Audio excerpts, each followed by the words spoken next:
मैं श्रीधर और आप देख रहे हैं Netaji dot live. Netaji dot live के माध्यम से हमारी कोशिश होती है कि हम आपके पसंदीदा नेताओं के दिए गए वक्तव्य भाषण आप तक पहुंचाएं, वो भी असंपादित। आइए इस कड़ी में देखते हैं क्या कह रहे हैं कांग्रेस के वरिष्ठ नेता अरुण सिसोदिया, जो गत विधानसभा चुनाव में राजनांदगांव संसदीय क्षेत्र के प्रभारी थे, जिनके नेतृत्व में कांग्रेस ने अपार सफलता अर्जित की। आखिर ऐसी कौन सी वजह है जो पूर्व मुख्यमंत्री पर जिन्होंने मानहानि का मुकदमा, मानहानि का दावा ठोका है। भूपेश बघेल वैसे भी सत्ता में आने के पहले सीडी के कारण चर्चित थे और सत्ता में आने के बाद ईडी के कारण चर्चित है। भूपेश बघेल पर अनेकों आरोप लगते रहे हैं, चाहे वो विद इन द पार्टी लोकतंत्र की बात हो या करप्शन की बात हो। आइए देखते हैं क्या कह रहे हैं अरुण सिसोदिया अपने वक्तव्य के माध्यम से, किस तरह से परत दर परत खोल रहे हैं पूर्व मुख्यमंत्री भूपेश बघेल की। देखिए, सबसे महत्वपूर्ण चीज है कि राजनीति एक सेवा का माध्यम है और अगर राजनीति करना है तो आपको अपने मापदंड स्वयं तय करने पड़ेंगे, चाहे वो राजनीतिक विषय हो, चाहे सामाजिक विषय हो, चाहे राष्ट्र की बात हो और चाहे धर्म की बात हो। और कांग्रेस पार्टी के एक सिपाही के नाते, एक कार्यकर्ता के नाते मैंने अपना दायित्व समझा कि कांग्रेस के अंदर रहकर कांग्रेस में जो कमियां हैं उसे दूर किया जाए, जिसका प्रयास आदरणीय राहुल गांधी जी पिछले 2 दशक से करते आ रहे हैं। राहुल गांधी जी ने दिल्ली के अधिवेशन में भी कहा था कि जो नेताओं का बैरियर है कार्यकर्ताओं के बीच से तोड़ना पड़ेगा, तभी कांग्रेस खड़ी हो पाएगी। लेकिन देखने में यह आया कि पिछले 2 दशक में सिर्फ बातें ही बन के रह गई, कार्यकर्ता कभी भी उस मुकाम तक नहीं पहुंच पाया। और जिसका कारण यह है कि देश में धीरे धीरे धीरे राहुल गांधी जी के सपने चकनाचूर होते जा रहे हैं और भारतीय जनता पार्टी देश की व्यवस्थाओं पे हावी होती जा रही है। कांग्रेस का कार्यकर्ता जहां था वहीं पे है और उससे नीचे चला गया और सबका मनोबल टूट गया है। मैंने पिछले दिनों कांग्रेस पार्टी के अंदर एक बहुत बड़ा विषय उठाया कि कांग्रेस पार्टी के अगर कमजोरी का कारण छत्तीसगढ़ में अगर कोई है तो भूपेश बघेल जी जो पूर्व मुख्यमंत्री हैं, उनके अंदर संगठन के ऊपर जो पकड़ रखी है और संगठन को काम करने नहीं देते हैं, उसके कारण आज कांग्रेस पार्टी रसातल में चली गई है।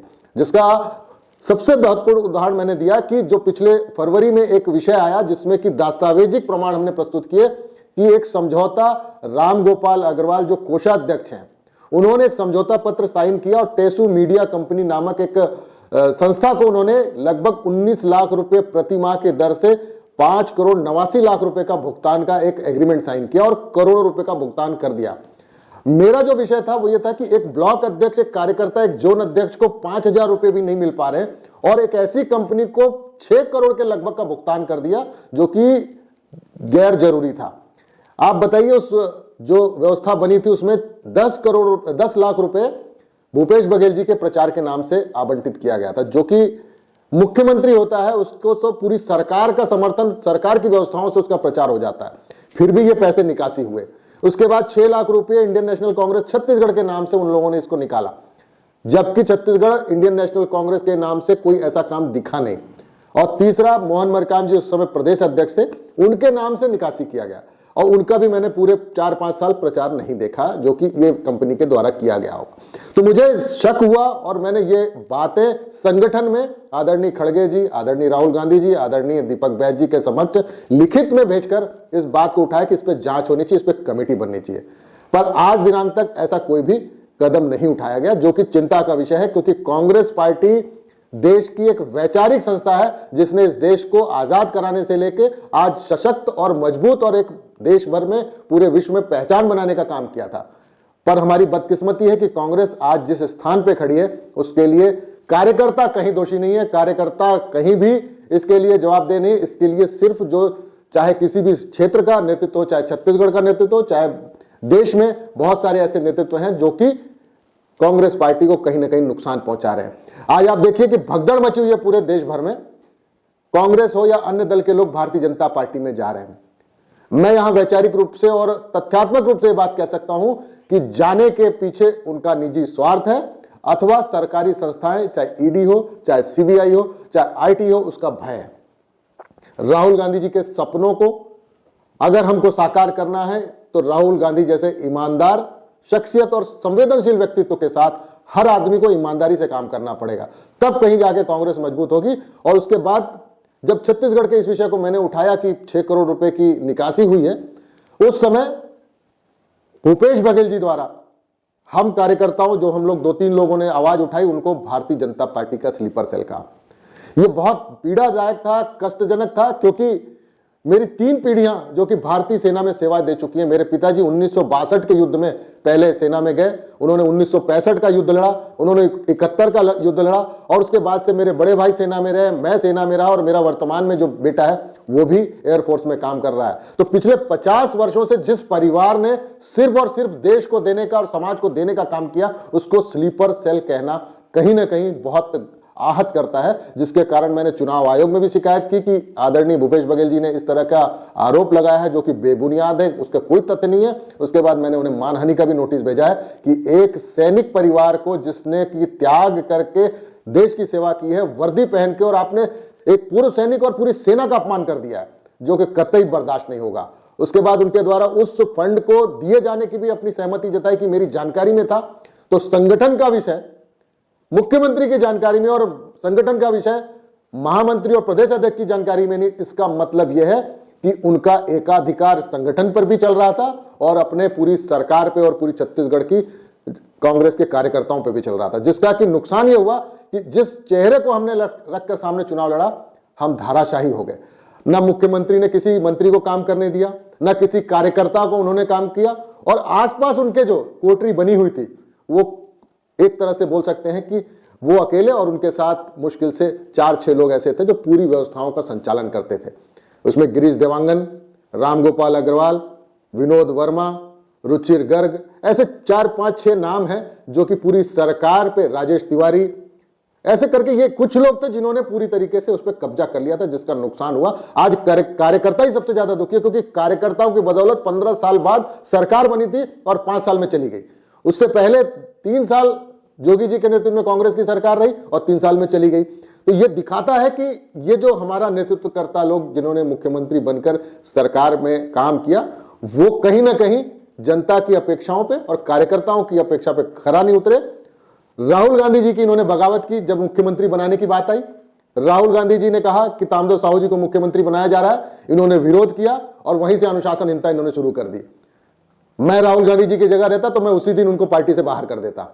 उसके बाद दोबारा जब 2.5 वर्ष के बाद आई, राहुल गांधी जी ने कहा कि 2.5 वर्ष के विषय पे आप सत्ता हस्तांतरण करिए, लेकिन उन्होंने वहां पे भी प्लेन भर भर के ले जाकर विधायकों को, राहुल गांधी जी और संगठन पे दबाव डाला और पूरी पार्टी को आज उसी 2.5 वर्ष का नासूर जो था उसने 2 पार्ट में डिवाइड कर दिया। एक तरफ संगठन हो गया जो राहुल गांधी जी के साथ था, और एक भूपेश बघेल जी के साथ वाला वो कुनबा जो सिर्फ मलाई खाने में विश्वास रखता था। अंत क्या हुआ?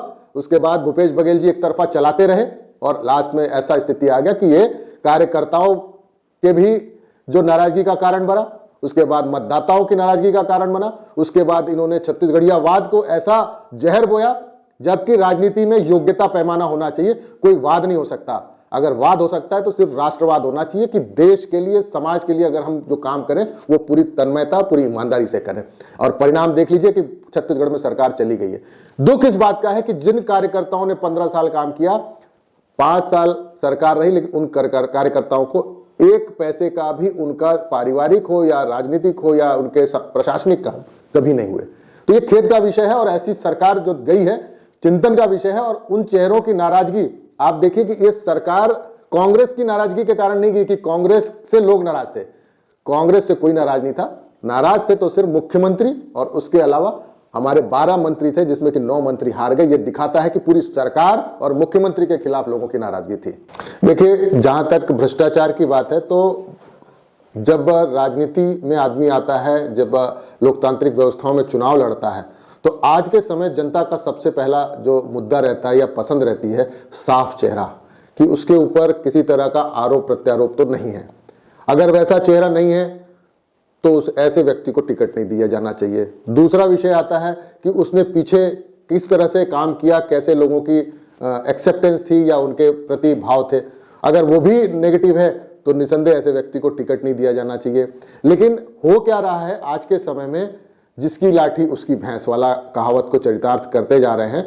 और जो प्रदेश में हो या देश में हो, राजनीतिक दलों में और खासकर हमारी पार्टी में जो छत्रपवाद जो जिस तरह से स्थापित हुआ है कि जिस बड़े नेता के कहने से अन्य टिकटों का वितरण किया जाता है, ये कहीं ना कहीं कांग्रेस के कार्यकर्ताओं का मनोबल तोड़ता है और कांग्रेस के कार्यकर्ता राजनीति से दूर हो रहे हैं। या तो राजनीति से दूर रह रहे हैं, या तो कांग्रेस से दूर हो रहे हैं और दूसरे दलों में जा रहे हैं, या फिर नेपथ्य में जाके अपना बैठ जा रहे हैं। चेहरा अगर खराब हो गया है, भ्रष्टाचार के आरोप है, तो ये नैतिकता बोलती है, राजनीतिक सूचिता बोलती है कि ऐसे लोगों को पब्लिक में चुनाव में नहीं जाना चाहिए। क्योंकि अभी 4 महीने पहले ही जनता ने जिस चेहरे को नकार दिया, जिस मुख्यमंत्री को नकार दिया, जिस सरकार को नकार दिया, उसके ही अधिकतर लोगों को चुनाव में लड़ाकर हमने उस जनता के गुस्से को शांत होने से पहले फिर से एक बार जनता को वोट के माध्यम से वार करने का मौका दे दिया। लेकिन समझदार राजनीति ये होती कि इन चेहरों को अभी पर्दे के पीछे रखा जाता, क्योंकि अगर चेहरा खराब हो गया, इमेज खराब हो गई, तो 2 ही तरीके होते हैं उस चीज को ठीक करने के। एक होता है प्लास्टिक सर्जरी करा के चेहरा सुधार लिया जाए, और या फिर ऐसे लोगों को सबके सामने से पीछे रखा जाए। हमने वो दोनों काम नहीं किए, जिसका परिणाम मुझे ऐसा लगता है कि वर्तमान में जिस तरह से छत्तीसगढ़ का वोटर्स का जो रुझान है हमारे पक्ष में उतना बेहतर नहीं आएगा। देखिए, अभी हमने जो नोटिस दिया है उसमें 15 दिन का समय हमारे वकील के माध्यम से हमने भेजा था, और उसमें लगभग 4 दिन आज व्यतीत हो चुके हैं और 11 दिन बचे हुए हैं। 15 दिन में उनको जवाब देना अनिवार्य है। अगर वो जवाब देते हैं तो बहुत अच्छी बात है, लेकिन उन्होंने उस नोटिस को लेने से मना कर दिया। उनके घर पे, उनके कार्यालय पे मना कर दिया गया। तो इसका मतलब यह है कि कहीं ना कहीं हमारी बातों में सत्यता थी। अगर आदमी साफ सुथरा है और कहीं ना कहीं दोषी नहीं है तो वो अवश्य उस नोटिस को लेता और उसके बाद उसका जवाब भी देता। अब हमारी तैयारी है कि इसके बाद 15 दिन समाप्त होने के बाद हम कोर्ट के माध्यम से एक सम्मन भेजेंगे कि इस विषय पे उनके ऊपर कार्रवाई किया जाए। और ये हमारी सोच इसलिए है कि मैं जिस राजनांदगांव का प्रभारी रहा पिछले 4 वर्षों तक, और 6 विधानसभा वहां पे आती है, जहां पे 5 विधानसभा हमने जीत के दिया, और उसी लोकसभा में जाके ये चुनाव लड़ रहे हैं। जहां का खेत हमने तैयार किया, जहां पे खाद हमने डाली, जहां पे बीज हमने डाला, आज फसल काटने के लिए वो वहीं गए हैं। उसके बाद अगर स्लीपर सेल कहते हैं तो कहीं ना कहीं संगठन के साथ, कांग्रेस के साथ और कार्यकर्ताओं के साथ कहीं ना कहीं वादा खिलाफी है, उनका अनादर है, उनका अपमान है, उनका कहीं ना कहीं बेइज्जती करने का काम किया उन्होंने। तो इस विषय को लेके बहुत ज्यादा आक्रोशित है, और कांग्रेस का एक एक कार्यकर्ता, एक एक पदाधिकारी, एक एक व्यक्ति इस बात के लिए बहुत ही खुश है, और मुझे फोन करके बोलता है कि आपने बहुत अच्छा संगठन का विषय उठाया है। संगठन को बचाना है तो संगठन के अंदर की गंदगी को साफ करना पड़ेगा, गलती को साफ करना पड़ेगा, तब जाके कांग्रेस पार्टी के वैचारिक और जो राजनीतिक भविष्य सुरक्षित रह पाएगा। दूसरी बात यह है कि किसी भी संगठन का जब सरकार रहती है तो सरकार के नुमाइंदे काम करते हैं, अधिकारी काम करते हैं, IAS IPS उस सरकार के फेवर में काम करते हैं। लेकिन सरकार जब चुनाव में चली जाती है, आखिरी 45 दिन 50 दिन सिर्फ और सिर्फ कार्यकर्ता काम करता है, चाहे वो किसी भी राजनीतिक दल का हो, भारतीय जनता पार्टी का हो, कांग्रेस का हो, चाहे आम आदमी पार्टी का हो, या किसी भी राजनीतिक दल का हो। भारतीय जनता पार्टी की भी पिछली बार सरकार गई थी तो सिर्फ और सिर्फ कार्यकर्ताओं के नाराजगी के कारण गई थी, और वर्तमान में भी जो सरकार हमारी गई है, कार्यकर्ताओं की नाराजगी बहुत ज्यादा थी। जो कार्यकर्ता 15 साल संघर्ष करने के बाद इस सरकार को मुख्यमंत्री के रूप में भूपेश बघेल जी को बनाने में अपना तन मन धन और समय और परिवार छोड़कर काम करता था, उस कार्यकर्ताओं को इन लोगों ने ठगा है। चंद लोग सरकार में पूरी तरीके से काबिज थे और पूरी तरीके से मुख्यमंत्री जी को संचालित करते थे, और उनके माध्यम से संगठन में भी इस तरह का हस्तक्षेप था। प्रदेश अध्यक्षों को कहीं फ्री हैंड नहीं दिया जाता, जबकि जो संगठन की व्यवस्था होती है, प्रभारी जो महासचिव होते हैं, वो प्रभारी महासचिव, साथ ही साथ प्रदेश के अध्यक्ष जो प्रदेश अध्यक्ष होते हैं वो, और साथ साथ नेता प्रतिपक्ष जो रहता है, ये तीनों मिलकर संगठन के विषयों को अगर फैसला ले, संगठन में जो नीति निर्धारण हो, संगठन के प्रदेश की कार्य समिति हो, जिला अध्यक्षों की जो कमेटियां हैं, और जो विस्तारित बैठक के माध्यम से संगठन का जो संचालन होता है, वही संगठन के कार्यकर्ताओं के लिए ही सही मार्गदर्शन दे पाता है। पर यहां पे इसके विपरीत काम हुआ, और जिसका परिणाम हम लोग देख रहे हैं कि आज कांग्रेस पार्टी कहीं भी नजर नहीं आ रही है। और इतने लोकसभा चुनाव हो रहे 11 के 11 में भी हम लोग की जो लड़ाई है वो भारतीय जनता पार्टी के पूरे संसाधनों के खिलाफ हम लोग कहीं ना कहीं कमजोर दिखाई दे रहे हैं। आपने देखा कांग्रेस के वरिष्ठ नेता अरुण सिसोदिया ने किस तरह से अपने वक्तव्य के माध्यम से पूर्व मुख्यमंत्री को बेनकाब किया है। आने वाला समय बताएगा कि मानहानि के इस मुकदमे में भूपेश बघेल पर क्या कार्रवाई होगी, लेकिन कांग्रेस के उम्मीदवार बनाए जाने पर शंका कुशंकाएं तेज हो गई है।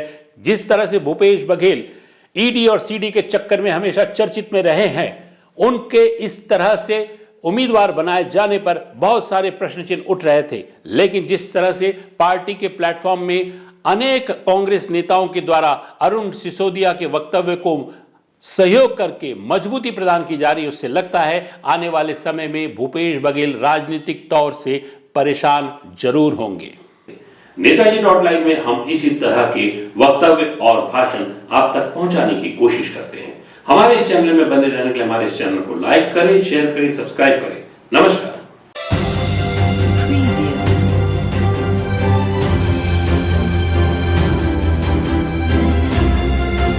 नेताजी लाइव के प्रायोजक है Satyadeep diagnostic and clinic, Supela, Bhilai.